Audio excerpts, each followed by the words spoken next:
Olá, eu sou Oswaldo Quartim, repórter da Rádio MP, a rádio do Ministério Público de Minas Gerais. Está começando mais um Rádio MP Entrevista. E hoje vamos conversar com o promotor Leonardo Castro Maia, coordenador estadual das Promotorias de Justiça de Habitação e Urbanismo do Ministério Público de Minas Gerais. Tudo bem, Leonardo? Olá, tudo bem, Oswaldo. Satisfação estar aqui contigo e falar para a Rádio MP sobre esses assuntos. Muito obrigado pela gentileza. Bom, antes eu quero contextualizar, quero falar sobre o novo marco legal do saneamento. Ele foi sancionado em julho de 2020, sobre a Lei Federal número 14.026, e ela tem sido chamada de um novo marco legal do saneamento. Porque já existia um marco legal do saneamento, que é a Lei 11.445 de 2007, que não foi revogada pela nova lei, mas foi alterada. Então muitos dos conceitos foram mantidos, mas agora sobre uma nova estrutura, e é sobre isso que a gente gostaria de conversar. Leonardo, resumidamente, então, o que é o novo marco legal do saneamento? Então, como você mesmo soube transmitir aqui, o novo marco, na verdade, é uma lei que altera a lei federal que trata da Política Nacional de Saneamento Básico. A Política Nacional de Saneamento Básico ela vai englobar os 4 serviços de saneamento, são abastecimento de água, drenagem, esgoto e resíduos sólidos. E existem outras leis que interagem com essa legislação. Por exemplo, existe uma Política Nacional de Resíduos Sólidos. Os resíduos sólidos são um elemento, né, um dos serviços do saneamento. E o novo marco, ele buscou alterar essa legislação a partir de algumas diretrizes, digamos assim, os objetivos, talvez, de aumentar a competitividade desse sistema, nessa política de saneamento, que ela era uma política inicialmente muito voltada, como são serviços públicos, para a execução pelo poder público. E o novo marco, ele vem de uma constatação de que há necessidade de implementação da política de saneamento, mas há muitos desafios, muitas dificuldades, pelo menos da forma como ela havia sido concebida originalmente. Então, o novo marco, acho que buscou privilegiar a competitividade, a segurança jurídica, talvez o fim do privilégio de empresas estatais, uma também ótica de regionalização dos serviços. Ele estabelece essa possibilidade de regionalização porque os titulares do serviço de saneamento são os municípios. Então, a política de saneamento ela se desenvolve muito, até hoje, no âmbito do município. E o novo marco ele busca adotar uma nova estratégia, né, para essa universalização do serviço por meio da regionalização. E estabelecer também metas de universalização. O novo marco ele buscou também estabelecer essas metas. Eu ia te perguntar quais eram as mudanças, você já me respondeu, mas agora eu quero perguntar qual que é a importância dessas mudanças para o país. Então, o novo marco ele tem o escopo, né, de alcançar essa universalização integrada e integração. Mas ele tem muitos desafios.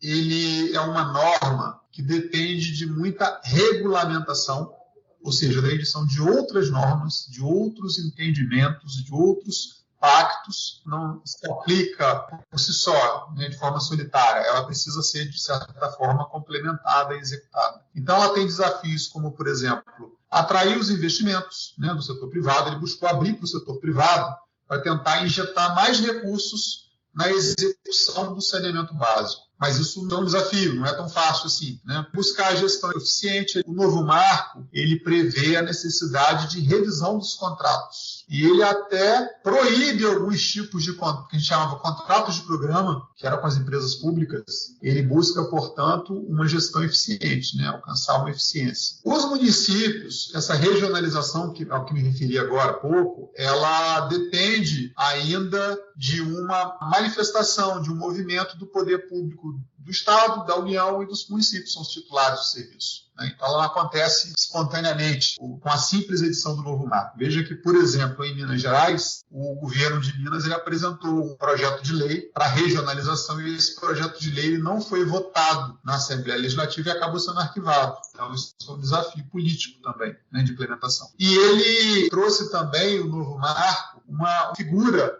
né, do regulador nacional, que é a Agência Nacional de Águas. a ANA, a Agência Nacional de Águas, com o novo marco, ela deixou de ser apenas a Agência Nacional de Águas, que era um ente lá do Sistema de Recursos Hídricos, e ela passou a ser a Agência Nacional de Águas e Saneamento Básico. E essa Agência Nacional de Águas e Saneamento Básico, ela vai regulamentar, né, os serviços em âmbito nacional. Então, tudo isso envolve uma capacitação desse novo ente, a edição de normas. E esses desafios, nós agora estamos em 2024, então o novo marco 2020. Ele caminhou bem até aqui? Não. Ele tem encontrado desafios que ele até o momento ele não conseguiu superá-los. Então ele é um passo buscando, perseguindo uma eficiência, uma regionalização, mas até então ele ainda não alcançou um sucesso. Então a gente não teve a transformação esperada na gestão do saneamento básico. Ele encontra muitos desafios. E desde que ele foi editado até agora, ele já foi objeto de muito questionamento, de discussão sobre a implementação de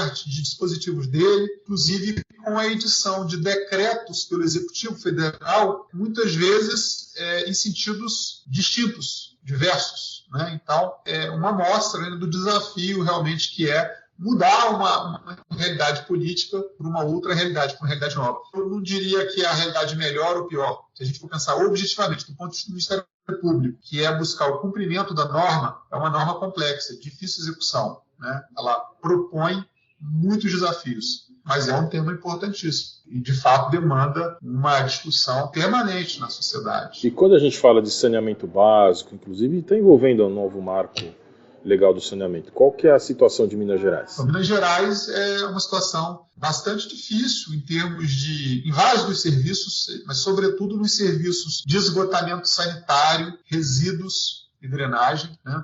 A drenagem muito voltada para os municípios, de fato, mas a drenagem hoje ela é um serviço cada vez mais importante, sobretudo em um contexto de mudanças climáticas, porque a drenagem está muito associada à prevenção de desastres urbanos, né, de desastres. Mas grandes desafios é a questão dos resíduos. Nosso estado não conseguiu, como vários outros, como a maior parte dos estados da federação, ela não conseguiu eliminar os lixões, que são aqueles aterros que não são conforme a norma, né? Não são aterros sanitários, eles são depósitos de lixo a céu aberto, né, de forma inadequada. Eles ainda existem em muitos municípios do nosso estado. O Ministério Público tem muitas ações voltadas à eliminação dos aterros, mas isso com muitos desafios, com muita dificuldade para a implementação pelos municípios. Por sinal, isso é um elemento da necessidade da regionalização, porque não é possível imaginar que cada município vai ter um aterro sanitário. Existem municípios muito pequenos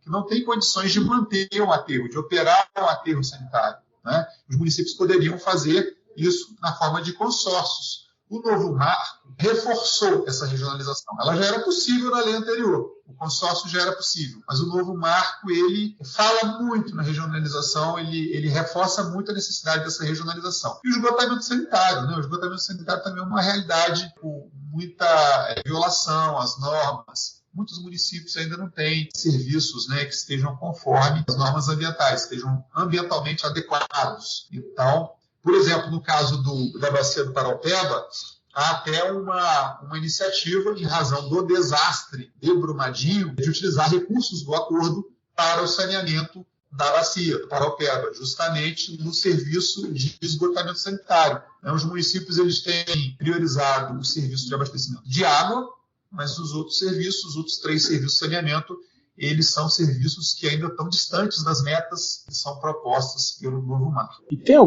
que tipo de estrutura que foram criadas ou fortalecidas e qual que é a importância delas para a gente ter resultados positivos? Estruturas de regionalização foram enfatizadas, né, conforme eu mencionei. Há um incentivo, inclusive, havendo essa regionalização, por exemplo, cada município tem um plano de saneamento, deve ter, muitos não têm. Um problema também de execução da política de saneamento. Mas os que têm, eles vão fazer um plano regional. A ideia é combinar municípios que seriam pouco atrativos para investimento, por exemplo, pela iniciativa, com outros municípios que são naturalmente atrativos. A gente, quando vai pensar nessa relação, né, de investir e de ganhar, são mercados, né? E são mercados, naturalmente, os investidores vão procurar, eles vão priorizar mercados que sejam mais rentáveis, né? Capacidade de pagar, de retornar. Isso é uma questão importante também em termos de estrutura. O novo marco ele reforça muito a necessidade de uma sustentabilidade econômica do serviço de saneamento, porque é muito fácil a gente imaginar o saneamento como um direito, né, e muitas vezes abstrair a ideia de que esse direito ele tem um custo, ele vale, né, ele precisa de investimento. E esse direito, como ele tem um custo, ele exige que haja investimento para que o direito possa ser garantido, assegurado. Então, o serviço de saneamento, muitos municípios de Minas, como outros municípios brasileiros, eles, por exemplo, têm serviços que não têm remuneração, não há pagamento de tarifa, de preço ou de taxa para ter o serviço público. E esse serviço, portanto, ele encontra dificuldades, né? Porque ele não é sustentável economicamente. O município acaba retirando verbas de outras fontes para poder manter aquele serviço, ou então, na pior das hipóteses, ele não mantém esse serviço adequadamente. O serviço acaba perdendo em qualidade. Então, o novo marco ele enfatiza muito essa questão da qualidade do serviço e da necessidade de haver o pagamento. Ele, inclusive, tem um dispositivo, lá no final da lei, no artigo 45, que preconiza a obrigatoriedade da ligação às redes públicas. Porque esses serviços públicos, eles demandam uma infraestrutura. Se eu fizer uma infraestrutura que é onerosa, que é cara, e eu não tiver clientela, se eu não tiver uma massa de consumidores para usar essa infraestrutura ela vai ficar perdida, ela vai ficar ociosa, né?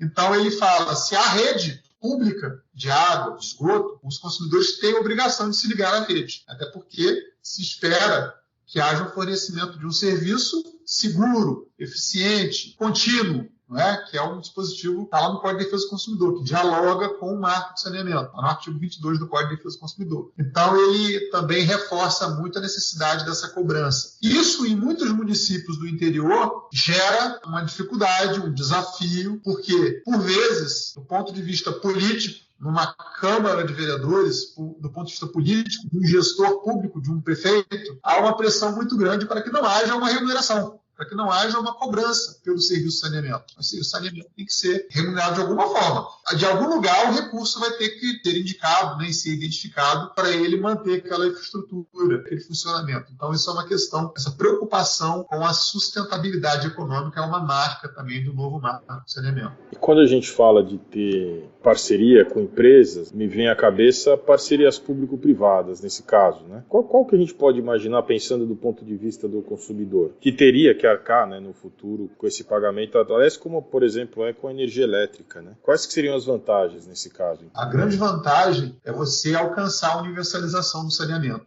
né? Porque a questão ela é, de certa forma, o novo marco ele tem uma série de instrumentos, participação social, a questão da parceria público-privada está lá no novo marco, referida, né, a essa possibilidade, dos contratos com metas, porque se eu tenho uma meta de alcançar 99%, por exemplo, de atendimento de determinado serviço, 90% de outros serviços, como por exemplo, esgotamento, não basta eu esperar o prazo final de implementação dessa política para que eu comece a pensar no cumprimento da obrigação. Eu preciso começar hoje a fazer investimentos, a fazer gestão do saneamento para quando chegar no ano de 2033 alcançar a meta, né? Essa meta ela exige obras de engenharia, né? Então ela não vai ser alcançada do dia para a noite. Ela demanda todo um investimento, uma estratégia e um tempo. Ela precisa de tempo para ela ser executada. Então esse dinheiro ele vai ter que vir de algum lugar. Se o município é um município rico, que por exemplo recebe algum tipo de royalty, valor, etc., ele tem condições dele fazer infraestrutura e alcançar a meta, às vezes até com serviço prestado por ele, que é a possibilidade ainda, né, dele próprio ser o prestador. Mas ele pode fazer a concessão do serviço. Mas se ele tem condições de fazer esses investimentos, ótimo. Se ele não tem condições de fazer, ele vai ter que trazer de algum lugar. Ou esse dinheiro vai ter que sair do Estado, ou da União, ou do setor privado. Então essa que é a questão que o novo marco coloca no radar. Ele descortina essa preocupação. Ele fala o seguinte, olha, tá bom, todo mundo fala da meta, todo mundo fala da necessidade da universalização, mas ninguém fala que o recurso tem que aparecer, tem que sair de algum lugar. Então, nessa ótica, que pode parecer uma ótica meramente econômica, né, capitalista, mas, na verdade, ela é uma ótica pragmática. Então, estratégias e mecanismos para fazer. Ele constata que o poder público sozinho não vai conseguir chegar ao resultado das metas. Essa é a lógica do novo marco. Eu não estou falando que ela seja correta ou incorreta, porque ele traz experiências mundo afora, inclusive de reestatização de serviços que haviam sido concedidos à iniciativa privada. Então, também não é uma solução assim, a iniciativa privada vai pegar e vai fazer o serviço do dia para a noite também, de forma fantástica, fabulosa. É um mix, né? É um mix. Mas ele constata, ou parte da constatação, de que o poder público, sozinho, ele não vai conseguir atender às metas. E ele precisa de recursos privados, e os recursos privados passam por essa ideia que você acabou de referir, de uma parceria público-privada, ou do investimento privado. Em alguma parte há necessidade, porque também os consumidores, eles, ainda que a gente consiga imaginar que os consumidores vão pagar no final das contas, eles vão pagar pelo serviço, mas eles também não conseguem fazer frente às necessidades, dada a falta de serviços e de infraestrutura. É preciso que isso seja pago ao longo de um prazo. A ideia é essa, é fazer frente a uma necessidade presente de investimento, mas dentro de uma capacidade de pagamento de longo prazo, e conforme as possibilidades dos consumidores. Por isso que o novo marco também fala da modicidade tarifária. Existem pessoas que não podem pagar, não vão poder pagar, nunca, não poderão pagar. Então, para elas, há necessidade de ter um mecanismo, né, de desoneração, de isenção ou de redução das tarifas. Isso também está ali no novo marco, inclusive com uma indicação de aprofundamento de pesquisas e tecnologias para promover essa modicidade tarifária, né, e essa isenção tarifária também. E nesse contexto todo, Leonardo, qual que é o papel do Ministério Público? Então, o primeiro papel do Ministério Público é cumprir a lei. Então, o novo marco foi editado por quem detém a competência política para essa discussão, né, que é o Congresso Nacional. E o papel do Ministério Público, primeiro, é o de fiscal da lei, é de cumpridor da lei. Então, ele é um órgão de controle e, portanto, ele tem que acompanhar para que as leis editadas, né, pelas casas legislativas, Congresso Nacional, Câmara, Senado, também assembleias e municípios, nas suas câmaras de vereadores, sejam cumpridas. Então, a primeira obrigação é cumprir a lei. Mas existe, além do cumprimento da lei, o novo marco, ou o saneamento básico, ele envolve direitos, e são direitos fundamentais. Então, os cidadãos, por normas que estão, inclusive, acima das leis, digamos assim, leis no sentido estrito, leis formais, existem normas constitucionais, tratados internacionais, convenções, e o Ministério Público também está adscrito a essas normas, que são supralegais, né? Então, estão acima do novo marco do saneamento. Como, por exemplo, o direito à moradia digna, o direito ao meio ambiente ecologicamente equilibrado, o direito à saúde. Então, só para referir esses três direitos, que são direitos fundamentais que têm a ver com o saneamento básico. Por sinal, o próprio direito ao saneamento básico e ao acesso à água foi reconhecido pela Organização das Nações Unidas como um direito fundamental, isso em 2010. Então, o Ministério Público ele tem um papel aí de, como órgão de controle, exigir o cumprimento da lei e a garantia dos direitos. Inclusive, o novo marco, como ele estabelece metas para 2033 e assim por diante, porque essas metas podem ser prorrogadas, dependendo da circunstância, a gente tem que pensar o seguinte, então quer dizer que agora há um salvo-conduto, há uma possibilidade de poluir, de lançar esgoto sem tratamento até 2033, porque a meta de 2033, de forma alguma. Não, esse é um equívoco. O novo marco, ele busca assegurar o saneamento. Ele não busca, de forma alguma, funcionar como se fosse uma anistia, ou um indulto, ou uma permissão, ou um salvo-conduto para o descumprimento da norma. Então, ele tem as metas, naturalmente, elas têm que ser fiscalizadas, mas constatando-se violação, por exemplo, às normas ambientais, ao direito, ao meio ambiente ecologicamente equilibrado, o Ministério Público pode e deve atuar. Esse é um grande desafio, porque o novo marco, como ele depende de outras estruturas e de outras decisões, inclusive políticas, no sentido de vou regionalizar esse serviço ou não, eu, município, titular do serviço, vou me juntar com outros entes, com outros parceiros, outros municípios, o Estado, para buscar uma eficiência ou não. Existe, então, uma questão de ordem vinculada, digamos assim, aquelas que eu não posso abrir mão, que eu não posso poluir, eu tenho que assegurar o direito à água. E para cumprir essas disposições, existe um campo muito grande de discricionariedade, de possibilidade de fazer uma obra ou outra, e o Ministério Público navega no meio desse contexto para fazer cumprir a lei. Então, é um grande desafio também para a instituição do Ministério Público, não só para o executor, o Ministério Público não é o executor do saneamento, de forma alguma, mas ele tem um desafio grande como órgão de controle para que essa legislação saia do papel e se torne uma realidade. E por último, as metas estipuladas. Quem que faz o acompanhamento? É o Ministério Público também? O Ministério Público também, não há a menor dúvida de que o promotor, a promotora de justiça, nas comarcas, nos municípios, eles têm que olhar a questão das metas. As metas, elas, por uma norma lá do novo marco, elas devem ser incorporadas aos contratos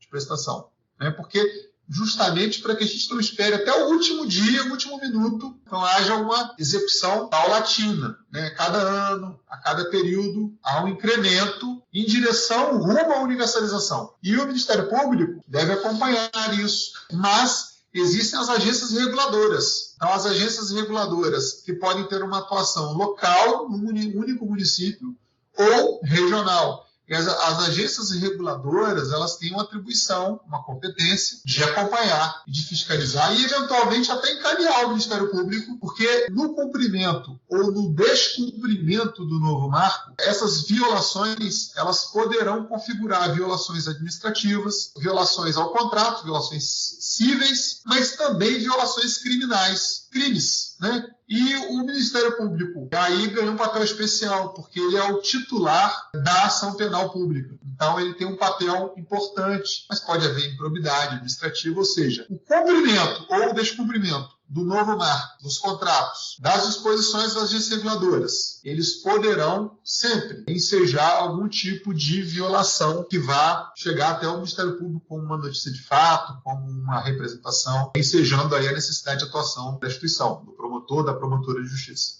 Nós conversamos com Leonardo Castro Maia, promotor e coordenador estadual das Promotorias de Justiça de Habitação e Urbanismo no Ministério Público de Minas Gerais. Obrigado pelo bom papo e participação aqui no nosso quadro Rádio MP Entrevista, Leonardo. Obrigado, João. Satisfação.